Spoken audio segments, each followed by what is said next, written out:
Hey everybody, Todd Ale here again. I got a message from YouTube this morning. It said today is my 18th YouTube anniversary.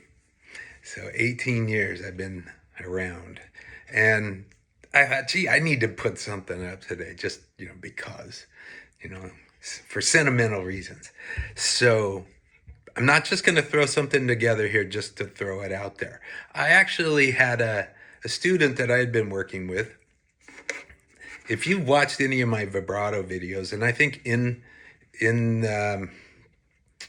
I think I have 18 videos on vibrato, which is kind of crazy, of course, but there are different ways to do it, and everybody struggles differently. So I've tried to approach it from many different avenues. So if you look in my playlist for vibrato, you can see all sorts of tricks or ideas, different ways to either learn it for yourself or to teach someone else. Okay, so I had this student recently who was really struggling with it. And I had thrown everything I had at them, and I still could not unlock the finger flexibility in that first knuckle that I teach.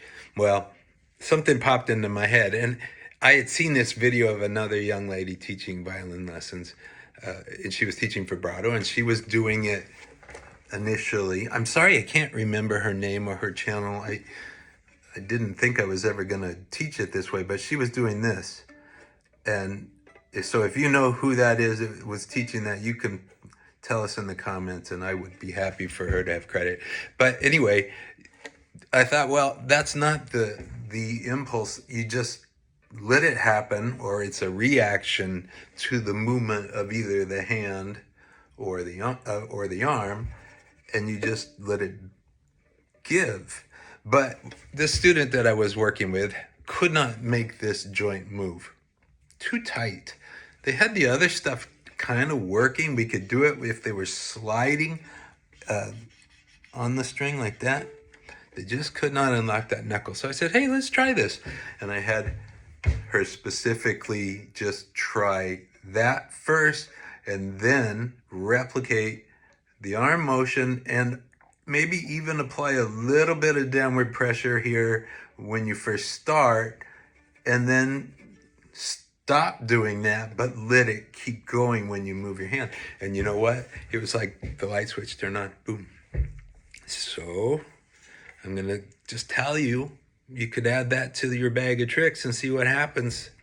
You could do it in a guitar manner, hold it up here so that you're looking down over it, and you can then visualize it. Or you can hold it in playing position and look in a mirror. You can go and put your scroll against the wall so that your instrument is being supported partially by the wall so you don't have to squeeze. I think that's a really helpful thing for most of my students, so I recommend that at first too, okay? So anyway, I hope you guys are doing well, and maybe I'll see you again in another, who knows? Anyway, okay, later.